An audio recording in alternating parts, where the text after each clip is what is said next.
Para llevar adelante grandes proyectos hay que trabajar en equipo. En Laboral Kutxa sabemos que conseguir objetivos importantes pasa por unir el talento y el esfuerzo de personas distintas y de aprender a colaborar con ellas. Como banca cooperativa nos interesa escuchar las experiencias de otras personas y de otras entidades que saben trabajar codo con codo para sacar adelante proyectos apasionantes. Los buscaremos en el mundo de la empresa, del deporte o de la cultura. Proyectos compartidos que nos gustan y de los que queremos aprender más. Queremos dar voz a quienes los hacen posible y que nos cuenten qué hacen y cómo lo consiguen. La gente que nos dedicamos a disciplinas artísticas, en realidad hablamos de lo mismo, con distintos lenguajes, ¿no? Entonces, hablar de lo mismo con otro lenguaje, bueno, te abre muchas puertas y te abre puertas, quiero decir, emocionalmente, artísticamente, más que, no hablo de negocio. Y bueno, te hace descubrir muchas cosas nuevas, ¿no? Que de otra manera no sería posible. Su carrera musical empezó cuando acompañó a una prima a matricularse a clases de txistu y decidió que él también quería aprender. Un año después, impresionado por cómo tocaba una de sus profesoras el Revolucionario de Chopin, decidió cambiar de instrumento y esa decisión la ha llevado a tener como intérprete, compositor y productor una de las carreras musicales más versátiles y más colaborativas de nuestra escena musical. A sus 11 discos en solitario hay que sumarle cerca de 2000 bolos con bandas de todo tipo, empezando por los grupos icónicos de lo que se llamó el sonido Donostia, como 21 japonesas o Duncan Du, y pasando por una impresionante cantidad de músicos y bandas referentes del pop, del indie y del rock, como Iván Ferreiro, Fito y los Fitipaldis, Joaquín Sabina o Jarabe de Palo. Una lista a la que hay que sumar una llamativa cantidad de colaboraciones con escritores, escultores, pintores y artistas de todo tipo. Y todo porque con 13 años José Rasenperena decidió cambiar el txistu por el piano.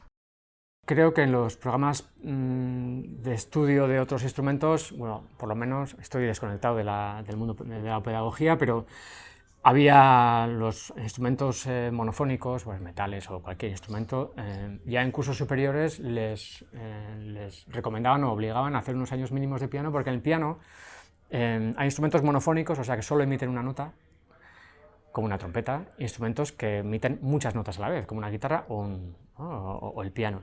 Y el piano tiene la particularidad de que hace las tres partes de puedes hacer una melodía, haces la armonía y haces el ritmo también, ¿no? Entonces, de alguna forma es el instrumento más completo en ese sentido. Además, tiene una tesitura muy amplia, de 8 octavas.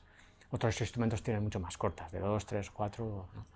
Entonces, es un instrumento que aparte de que tenga un sonido más o menos bonito, es un instrumento que sirve mucho para la composición y luego que se adapta muy bien a a muchos lenguajes musicales. Nuestro invitado se formó como pianista en el Conservatorio de Donostia, la ciudad en la que nació en 1965 y a la que ha estado vinculado durante gran parte de su carrera como integrante de las grandes bandas de pop de la ciudad. Y aunque una pasión febril le llevó durante un tiempo a Barcelona para completar sus estudios como pianista de jazz, es precisamente ese lenguaje, el del pop, el que más le ha interesado siempre. No es de extrañar, por lo tanto, que sean los Beatles los primeros que le vienen a la cabeza cuando hablamos de cómo cambia la composición musical cuando se pasa de la guitarra al piano, como hicieron Lennon y McCartney 3 años antes de que naciera José Rasenperena. En los Beatles se ve clarísimo. En el Sgt. Pepper empiezan a componer con el piano y el espectro armónico se abre de una forma, en fin, aparte que introducen la orquesta y tal, y es un disco muy amplio y bueno, muchas cosas más. Pero sobre todo, y en el siguiente, en el disco, en el Magical Mystery Tour, también componen, la mayoría de las canciones tienen sobre todo piano y eso, y armónicamente son mucho más ricas y cambian las canciones, son muy diferentes.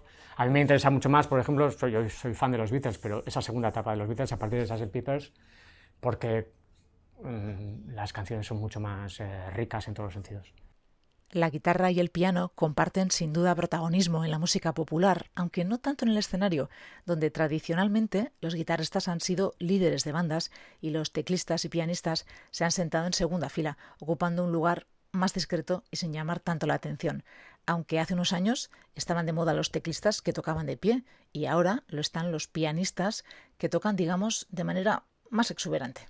A mí particularmente me gustan los músicos que no son atléticos, o sea, los que no me están enseñando qué bien tocan y, ¿no? Como decía Horowitz, o uno de estos pianistas clásicos, ¿no?, de la escuela rusa, ¿no?, decía: no me enseñes cuánto te está gustando la música, ¿no?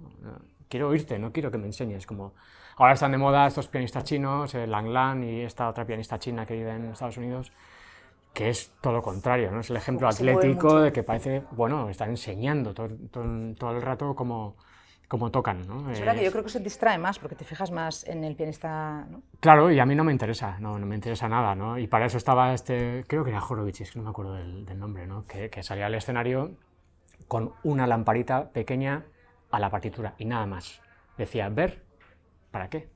¿Qué hay que ver? Vengo a escuchar, venimos a escuchar, no venimos a ver nada. La verdad es que no nos extraña.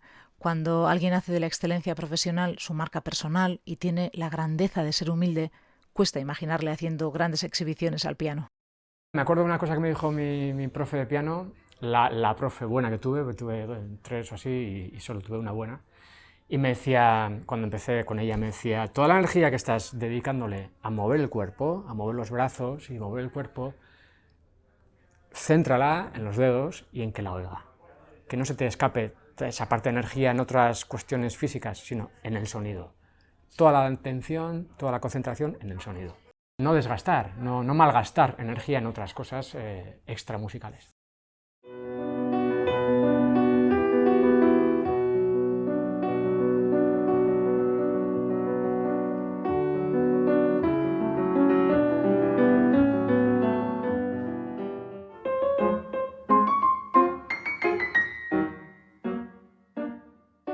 En 2009, antes de que la emergencia sanitaria vaciara las salas, nuestro invitado ocupó el escenario del Teatro Victoria Eugenia en solitario para grabar, con una luz y poco más, Existencia Minorrack, su 11º disco en solitario y el último que incluye temas compuestos al piano, ya que hace algunos años tomó la decisión de sentarse para tocar, pero no para componer. Componía el piano hasta hace unos años que dejé de hacerlo. Igual Existencia Minorrack, ese disco a piano solo, sí que utilicé más el piano, pero no, hace unos años decidí prescindir del piano para que en la composición no fueran las manos las que me llevaran, ¿no? Una forma de frenar las manos. Las manos aprenden una serie de caminos y entonces resulta que las manos a veces se anticipaban a lo que yo quería contar, ¿no? Porque físicamente las posturas les viene bien, porque han aprendido Quería quitar de la composición mi condición de pianista. Esto, hay un ejemplo muy bueno para esto, es lo que hacía Chillida, ¿no?, que creo que es así, que pintaba tan bien con la derecha que decidió dejar de pintar con la derecha y empezar para que le diera más tiempo a pensar. Pues un poco con la misma... Yo no sabía lo de Chillida, me enteré luego. Pero de alguna forma sí que intenté... Solo lo que no sepas hacer, que solía decir, efectivamente. Eso es. Intenté pensar, que no sean las manos las que te digan cuál es la nota que viene después, ¿no?, que suene antes en la cabeza. Los compositores clásicos y los compositores que ahora no utilizan el ordenador para componer, escribían todo lo que les sonaba en la cabeza, ¿no? Fíjate, entonces claro, la música no venía condicionada porque fueras pianista, trompetista o porque utilices el ordenador muy bien, sino porque la música te suena en la cabeza antes. Sois fabuloso. Gracias, he practicado mucho. Admito que sois mejor que yo.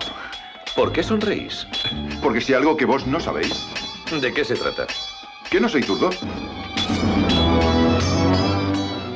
Igual que los espadachines de la princesa prometida, que siendo diestros fingían ser zurdos para no aburrirse, el escultor Eduardo Chillida dibujaba con la izquierda para forzar a su cabeza a resolver los problemas antes de que la mano derecha lo hiciera por sí misma.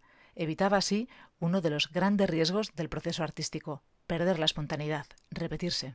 Es que uno de los trabajos de la composición, de la creación, es no repetirse, ¿no? Por lo menos yo creo que es algo que buscamos todos, o decimos, así lo decimos, ¿no? No volver a repetir ideas, y esa es una de las maneras de buscar.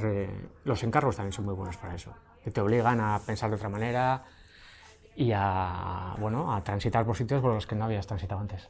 Por eso, porque necesitaba recorrer nuevos caminos en el terreno profesional y artístico, hace 6 años, con casi 2000 bolos a sus espaldas y habiendo tocado en giras nacionales e internacionales con grupos y solistas de primera línea, decidió poner fin a una etapa de su carrera en la que tocó con casi todo el mundo: 21 japonesas, Ken Saspi, Bidertzean, Fito y los Fitipaldis, Duncan Du, Joaquín Sabina, Quique González, Coque Maya, Jarabe de Palo, Iván Ferreiro. Y la verdad es que fue apasionante, ¿eh? Conocí mundo, conocí gente, giré, o sea, por muchos países y grabé en Londres, en Los Ángeles, con músicos de máximo nivel, en Los Ángeles con el guitarra que ahora está con Paul McCartney, bueno, ya hace 20 años con Paul McCartney, con el guitarrista que toca con Bill Frisell habitualmente, o sea, con lo más, con el productor, la batería de Bowie, de Lou Reed, en fin, lo más, ¿no? Y llegó un momento en que ya no era tan apasionante y dije, bueno, pues hasta aquí. Ya eran casi 2000 bolos ya también, entre una cosa y otra. Y dije, bueno, hasta aquí. Ya... Entonces solo pensaba que perdía el tiempo en la carretera, en los hoteles y que, sobre todo, me aburrí de repetir canciones una y mil veces. Entonces ahora seguiría grabando discos, lo que es entrar en un estudio y... creo que es lo más bonito ahora, ¿no? Es ver construir una canción. Todo eso cambió cuando cumplió 50 años y decidió centrar sus energías en el trabajo musical que no vemos, el que se hace en los estudios de producción, donde lo que ocurre tiene poco que ver con la vida en la carretera. Nada que ver, porque en el estudio estás pensando solo en la música, eso va a quedar grabado para siempre, es algo que tenemos muy presente en el estudio y estás muy concentrado en eso, hacerlo bien, porque además normalmente hay poco tiempo, y porque quieres que esa canción quede lo mejor posible. No solo tu trabajo, sino la canción, ¿no? En directo es otra cosa. En directo es una... Hay que ir adaptando y decidiendo, entiendo también un poco. Normalmente ya te lo sabes y estás, no sé en qué ciudad, estás delante de... Bueno, las últimas giras que hice era delante de muchos miles de personas. Y es un evento colectivo, de energía colectiva, está tu parte y están los músicos también. Pero es que está el técnico de monitores que está poniendo un sonido, el de fuera, el de las luces, el que te va a traer no sé qué, el que no sé cuántos, el público, el manager que te avisa no sé cuántos. Hay un montón de elementos ahí, ¿no? Puedes estar cansado del viaje o no, puede hacer calor o frío, en fin, un montón de condiciones, de circunstancias que en el estudio no se dan. En el estudio estás tú, están los músicos y un ingeniero que está mandando. De la misma manera que no parece arrepentido de haber dejado el chistu por el piano, tampoco parece que José Rasenbrena esté arrepentido de haberse centrado en la producción musical, una parte del proceso creativo que le apasiona. Una vez le oí a Tom Waits, o le leí, o decía que lo mejor de hacer canciones era hacer canciones, que luego lo de tocar directo era como fregar los cacharros. Decía, tú, hacer canciones es tú invitas a unos amigos a cenar a casa, entonces primero piensas, ¿qué les doy de cenar? Entonces vas al mercado y compras esto que tenías pensado, pero esto igual no está tan bueno, pues voy a comprar esto otro. ¿Cómo lo preparo? ¿Con qué salsa? Lo voy a emplatar, voy a poner este mantel o este otro. ¿A qué hora? ¿A las 8 o a las 7 o a las 9? ¿Sacamos este vino o el otro? Y luego llegan, y luego lo disfrutas, y ya está. La creación. Ya está, ¿no? Y lo pasas en grande. Termina la cena, a la hora que sea, y se van los amigos. ¿Qué queda? Recoger y fregar los cacharros. Eso ya no mola.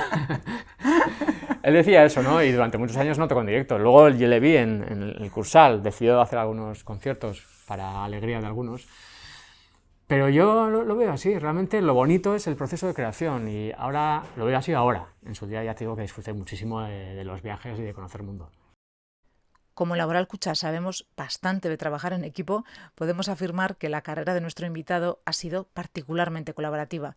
No solo ha trabajado con grandes músicos, también con muchísimos artistas de otros tantos ámbitos en proyectos como Cuentos para adultos, por ejemplo, un disco-libro con textos de Arcaiz Cano basado en la obra de la artista Dora Salazar, o Joan, una novela de Pachi Zubizarreta con ilustraciones del artista Tomás Canet a la que puso banda sonora. Son solo dos ejemplos de una larguísima trayectoria de colaboraciones que comenzó hace ahora 20 años casi sin buscarlo. Pues yo creo que la primera fue con el Mandarín Dottore, un álbum que hicimos poesía china de la dinastía Tang, que había traducido Rafael Guren directamente del chino al euskera. Y fue un álbum que hicimos Rafael Guren, Zumeta y yo, ¿no? Los tres, en 2002 creo. Y la verdad es que Rafael Guren era amigo mío, había sido mi profe de euskera en el Euskaltegi y bueno, éramos amigos, somos amigos. Y me dijo, a ver qué te parece esto, ¿no? Y me pilló en un momento en un buen momento para leer poesía. Yo no soy lector de poesía, pero en ese momento me envió en buen momento para leer esa poesía además, ¿no? Poesía que tiene que ver con el budismo y con todo este rollo. Y ese fue el momento, y a partir de ahí pues se abrió un poco la veda, ¿no? Luego llegaron la posibilidad de colaborar con el cine y con los escritores también, con Pachi Zubizarreta mucho, y Bueno, no sé si la busqué o no, y luego sí que es verdad que es muy enriquecedora, ¿no? Y es que no solo de genio, libertad o inspiración se nutre el proceso creativo, también se beneficia de colaborar, adaptarse y aprender los unos de los otros. Por eso está también el teatro, ¿no? O la ópera o el cine, ¿no? Donde convergen un montón de disciplinas artísticas diferentes, ¿no? Y hay que adaptarse y hay que trabajar juntos, por eso está también. Ya que mencionamos el cine, y aprovechando que nuestra conversación tiene lugar en Donosti, pocas horas antes de que comience el Zinemaldia, hablamos de su trabajo como autor de bandas sonoras en decenas de películas, entre ellas Narciso y Sifo Fantasma, ambas de Koldo Almandoz, con quien charlamos hace un par de meses. Como ahora no nos escucha, le preguntamos, ¿cómo es la relación con los directores? Normalmente te dan vía libre, sí que igual te dan alguna pauta, ¿no? Pues más o menos, quiero mucha música o poca, o así, basado, ¿no?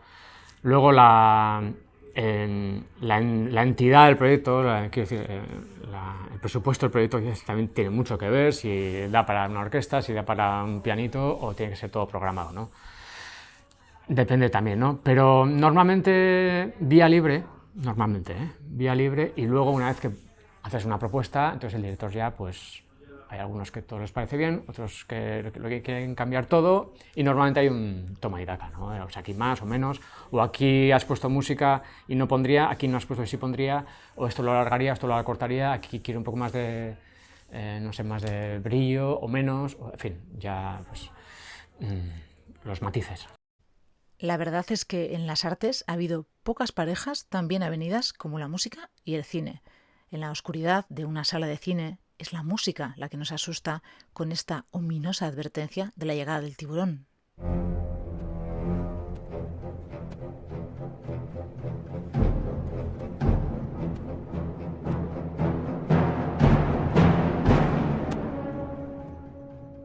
Es la música la que nos eleva cuando Elliot, en lugar de caer al suelo, vuela con su bicicleta hacia la luna.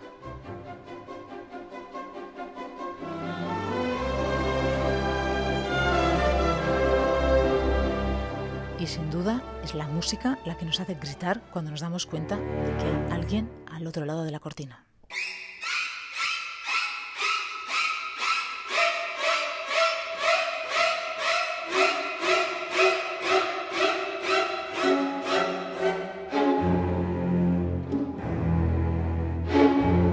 No sabemos qué sería de las películas sin música y qué sería de nosotras y de nosotros sin la música que compusieron para las películas sus grandes compositores, genios como Ennio Morricone, John Williams o Bernard Herrmann, a los que el cine dio la oportunidad de componer grandiosas obras de música clásica que quizá de otra manera nunca se habrían podido componer.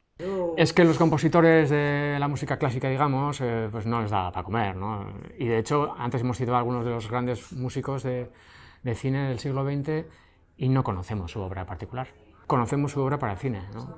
El cine les daba de comer y les permitía también trabajar habitualmente y todo lo que hemos hablado antes de compartir y descubrir y tal. Ennio Morricone o John Williams o que han hecho... O Bernstein o Herrmann, ¿no? Herrmann se dice que es el gran... Pues no tenemos ni... Y él estaba muy deprimido también porque todo el mundo le quería, Hitchcock y Scorsese y Truffaut y todo y Wells, pero él estaba deprimido porque su música no la quería nadie, su música para orquesta, y que es buenísima. También es verdad que eso, no sé si se da cuenta, si les quitas a esas películas la música, también salen perdiendo.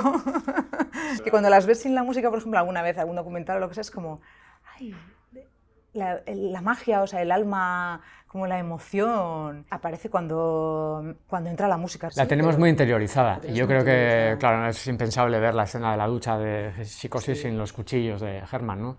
Es imposible. Pero en la mayoría de las películas donde hay una música no tan característica, no tan particular, no tan buena, no tan genial, yo he oído a algún director decir también que tú una música la puedes cambiar por otra y que no pasa gran cosa. Y todo depende de cuántas veces vea uno una película, si le gusta o no, para echarla en falta o no, ¿no? Nada, por más que lo intentemos, no conseguimos separar música y cine. Sería como coger una canción y separar la música, que es donde nuestro invitado ha desarrollado su carrera, de la letra, algo que en su caso ha venido antes o después de la música, depende del proyecto. Y las dos tienen su encanto, porque bueno, en una prima es la música y que tienes muy clara la música como tiene que ser, y en otra, en cambio, cuando partes de la letra, estás haciendo un ejercicio de cómo diría yo eso, ¿no? Es una cosa diferente, te puede llevar, volvemos a lo de antes, a un camino diferente también, ¿no? A que esa melodía o esa armonía sea diferente a cómo la harías si no hubiera letra, ¿no? Las dos cosas tienen su atractivo. Y lo importante no es cuándo lleguen, sino que encajen. Y luego, una canción normalmente es letra y música, yo no hago letras. Y tú puedes hacer una buenísima música y tener una buena letra, y no es suficiente. Luego tiene que surgir algo entre los dos, tiene que saltar chispas. Si no, o sea, que una canción buena es algo muy complicado. O sea, yo sé hacer una canción buena, yo no lo... Hacer una buena canción o incluso decidir qué es una buena canción es algo sin duda muy difícil, pero lo que sería mucho, mucho más difícil es vivir sin música. Es el arte que más llega, ¿no? a todo el mundo, ¿no? Más que otro. Yo creo no, yo creo que aún está... Otros lo han dicho antes. Tiene que ver con el habla, ¿no? Cuando hablamos tenemos una cadencia musical, ¿no? Subimos o bajamos el tono en cada frase, ¿no? De alguna manera estamos haciendo música. Los niños cuando lloran también están llorando y están moviendo el tono, ¿no? Los animales cuando se comunican entre ellos, cuando los perros cuando ladran, o en fin. Ahí ya, o sea, la música está presente y la música creada, digamos, no es más que ordenar ese sonido natural y ya sofisticarlo, ¿sí? Hacerlo mucho más sofisticado, ¿no? Que el lenguaje musical sea una sofisticación del habla explicaría quizá por qué los grandes textos literarios no solo son bellos, sino que suenan bien. Sí, bueno, es que estamos hablando de ritmo, ¿no? De pulso, ¿no? De pulso que está en la música, que es la que ordena la música, en un compás de 4x4, un 3x4, o el ritmo en el que estás hablando en un texto, o el ritmo en una peli, ¿no? Que tiene altibajos y que de repente se dispara, o de repente se para, o otras que mantienen un ritmo más progresivo o más plano. Y es verdad que la música, igual porque no utiliza el habla y también sus poderes estarán ahí, es más rápida para la emoción, yo creo, ¿no? Y para la memoria, y nos mueve emocionalmente, yo creo, más rápido que otras de las bellas artes. Nos llega más y antes, ¿no? Y más rápido. Yo creo que porque tiene que ver con nuestro habla, yo creo que por eso, ¿no? Es más fácil de codificar que un texto o un cuadro o lo que sea. La música puede dar nombre a lo innombrable y comunicar lo desconocido. Lo dijo maravillosamente bien Leonard Bernstein, un gran músico de formación clásica que tuvo la inteligencia y la audacia de hablar del valor artístico de la música pop en sus orígenes, cuando las jerarquías culturales miraban con desprecio a una música que sus críticos vaticinaron que duraría poco y que entra en el siglo XXI con una enorme vigencia. Sí, afortunadamente, y eso que parece que el lenguaje del pop, el abecedario, no da para mucho más, ¿no? Sí, se han hecho tantas y tantas canciones, ¿no? En 60, 80 años, ¿no? Pero aún siguen saliendo cosas nuevas. Lo de Rosalía es impresionante. Sí. Ahí hay un lenguaje nuevo, o está Billie Eilish también, es impresionante también, ahí hay un lenguaje nuevo, ¿no? Que tiene su base en el pop, es pop, o sea, hablamos de música pop. El rock, en cambio, yo creo que sí, ya nos da mucho más de sí, ¿no? Ya está. Yo por lo menos tengo una sensación de déjà vu constante, ¿no? Con la mayoría del rock y mucho del pop. Efectivamente, parece que el rock, desplazado como música generacional por otros nuevos lenguajes, como el trap o el rap, y agotado sobre sí mismo, quedará en la historia de la música como un sonido del siglo pasado, y que será el pop quien tendrá una oportunidad de seguir comunicándose con nuevas generaciones de oyentes. El mundo no parece dispuesto a renunciar a este lenguaje tan sencillo y tan versátil, y nuestro invitado tampoco. Lo que escucho más naturalmente, ¿no? O más emocionalmente, o no sé cómo decirlo. Lo que pasa es que me gusta disfrutar, descubrir cosas nuevas, y luego hay una música para cada momento también, ¿no? Entonces escucho ya desde hace años, pues bueno, o clásico, o contemporáneo, o jazz, o otras cosas, pero siempre sigue estando ahí, es como la lengua materna, ¿no? Una lengua materna con la que José Rasenperena siempre ha conseguido fascinarnos, interesarnos y conmovernos, como productor, intérprete o compositor, en proyectos propios o por encargo, individuales o colaborativos. Su vocación ha sido siempre ofrecer lo mejor de su oficio, con humildad, trabajo y sensibilidad, como han hecho toda la vida los grandes profesionales y como hacen siempre los verdaderos artistas.